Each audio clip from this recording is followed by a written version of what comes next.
ንዓሰርተ ኣርባዕተ ዓመታት እንሃብሐበ ዘዕበያ ኣቡኣ ንኣስታት ሓደ ዓመት ሙሉእ ተጋሲስዋ ድሕሪ ግዜ ድማ ሓደ ዕድል ገጢምዋ ነዚ ዕድል ከመይ ትግበሮ ንስኻትኩም እንተትኾኑ እንታይ መገበርኩም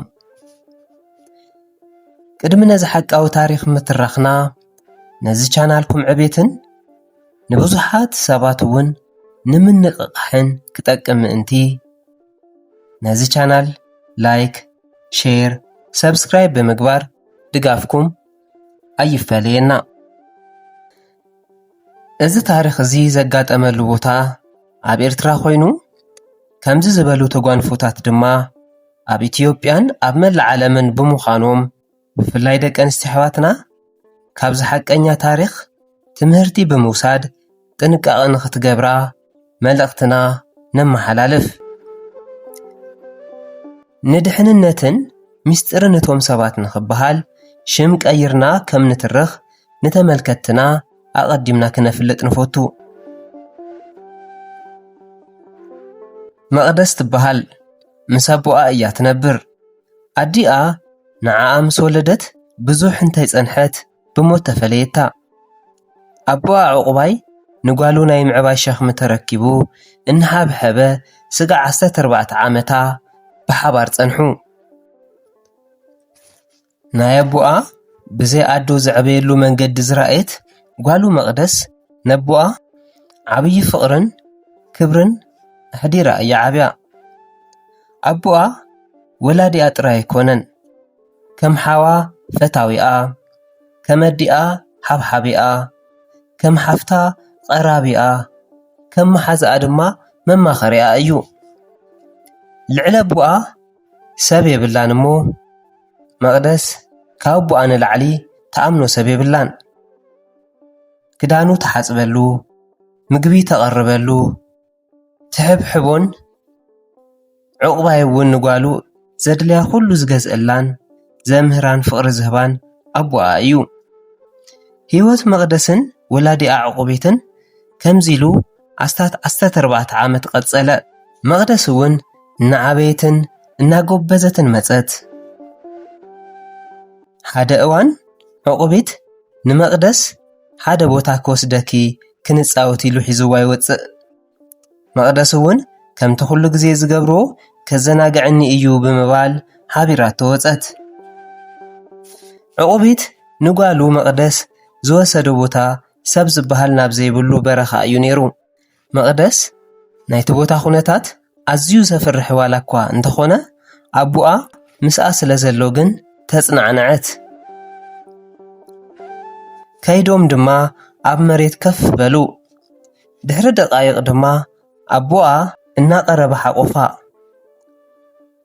ብድሕሪኡ እውን ኣገዲዱ ደፈራ ሰይጣናዊ ግብሩ ምስ ወድአ ንጓሉ መቕደስ ከምዚ በላ እዚ ነገር እዚ ንሰብ እንተተዛሪብኪ ብኩሉ ሰብ ክትጽረፊ ኢኺ ኩሉ ከግልለኪ እዩ ንዓይ እውን ክትስእንኒ ኢኺ በላ ሃንደበት ምድሪ ሲኦል ዝኾነታ መቕደስ ምድረ ሰማይ ተሓዋዊስዋ ትብሎን ትገብሮን ጠፊኡዋ ኣካላታ ከም ኣቡኣ ጠሊምዋ ፈዚዛን ደሪቐን ተረፈት ውንኣ እናመልሰት እንትትመጽእ ስቓይ ኣእምሮኣን ስቓይ ኣካላታን ብሓደ ተሓባቢሮም እናበርትዑ መጹ ኣቡኣ ደጋጊሙ ዝተዛረባ ዘረባ እውን ዝገደደ ፍርሒ ፈጠረላ ኣቡኣ ሰይጢኑ ኣዲኣ ብቁልዕነታ ሞይታ ክብራ ተገፊፉ ዕድላ ጸልሚቱ ሕልናኣ ረሲሑ ሰውነታ ረኺሱ ብሓደ ናብ ኣእምሮኣ እናመጹ ክዕብድዋ ተቓረቡ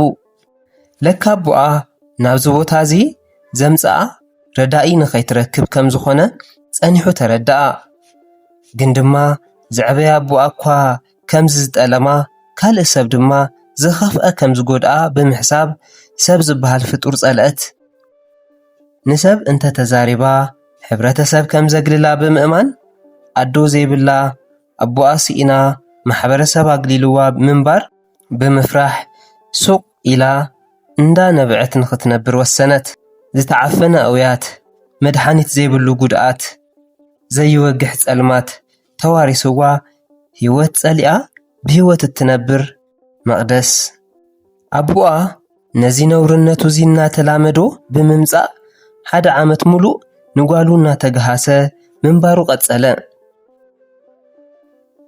ድሕሪ 1 ዓመት ናፍቲ ገዛ ንምጥያቕ ሓትናኣ ወይዘሮ ኣልማዝ መጻ። እንቲ መጻ ግና መቕደስ ከም ቀደማ ይረኸባኣን። ወዛ ጠፊኡ ገጻ ኸፊእዎ ኣብ ሕማቕ ኩነታት ከም ዘላ ሪአን ተዓዘባ። ኣቕሪበምን እውን ሓተታኣ። ድሕሪ ብዙሕ ፍርሒ ድማ መቕደስ ኣቡኣ ንኣስታት 1 ዓመት ዝገበሮ ኩሉ ነገረተን። ወይዘሮ ኣልማዝ ብድንጋጸ ካብ ከፍ ዝበልኦ ምትሳእ ኣበየን። ዕቑቢት ስጋዕ ዝመጽእ ከፍ ኢለን ድማ ተጸበየኦ። ድሕሪ ሰዓታት ዕቑቢት ናብ ገዝኡ መጸ። ንወይዘሮ ኣልማዝ እውን ሰላም በለን። ንሰን እውን ሰላም ብምባል ናብ ደገ ወፃ። ብደገ እውን ነቲ በሪ ዓፀውኦ እሞ ኣእውያት ጀመራ። ንናይ ወይዘሮ ኣልማዝ ኣእውያት ሰምዐ ናይቲ ከባቢ ሕብረተሰብ ከካብ ገዝኡ እናተጓየየ ናብ ናይ ዕቑቢት ገዛ ተኣከበ። ወይዘሮ ኣልማዝ እዚ ኩሉ እንተእውያ ብደገ ኮይና መቕደስ ጠጠው ኢላ ብድንጋጸ ደሪቓ ተረፈት። ወይዘሮ ኣልማዝ ብውሽጢ ዓፄን እንተእውያ ዝሰምዐ ዕቑቢት መቕደስ ንሓትናኣ ከም ዝነገረተን ፈለጠ። ነቲ በሪ እውን ብውሽጢ ኮይኑ ክፈትዮ እናበለ ምህንኩሕኳሖ ቀጸለ። ወይዘሮ ኣልማዝ ግና ኩሉ ሰብ ተኣኪቡ ስጋዕ ንዕቑቢት ዝሕዘለን ንዕቑቢት ብደገ ቆሊፈን ምእዋየን ቀጸላ። ዓበይቲ ኣቦታት፣ ዝተፈላለዩ መናእሰያት፣ ፍርቀን ነጸላ ዝገበራ፣ ፍርቀን ድማ ብድንጋጸ ምስ ዝተኸደንኦ ናይ ገዛ ክዳን ዝመጻ ኣዴታት ናብ ዕቑቢት መንበሪ ገዛ ተኣከባ። ወይዘሮ ኣልማዝ የእውያ መቕደስ እውን ጠጠው ኢላ ትዛረቦ ይትፈልጥን ፈዚዛ ተረፈት። ወይዘሮ ኣልማዝ ኩሉ ምስ ተኣከበ ሓዙለይ ሓዙለይ ኣብ ውሽጢ ዓፅዮ እየ ዘለኹ ነዛ ኣረመኔ እናበላ ንዕቑቢት ሕብረተሰብ ክሕዘለን የእውያ ሰብ እውን ተደናጊጹ ነቲ በሪ ክኸፍቶን ንዕቑቢት ክሕዞን ናብ በሪ ተጓየየ።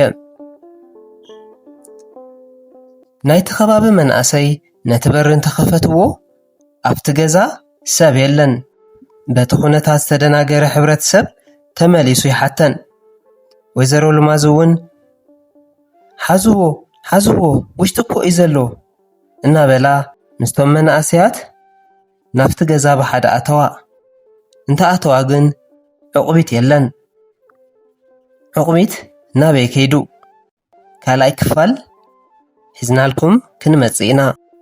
ዝኸበርኩም ተመልከትና ዝተፈላለዩ ትምህርትታትን ሓቃዊ ታሪካትን ሒዝናልኩም በብግዚኡ ስለንመጽእ ነዚ ቻናልኩም ዕቤት ላይክ፣ ሼር፣ ሰብስክራይብ ብምግባር ድጋፍኩም ኣይፈለየና።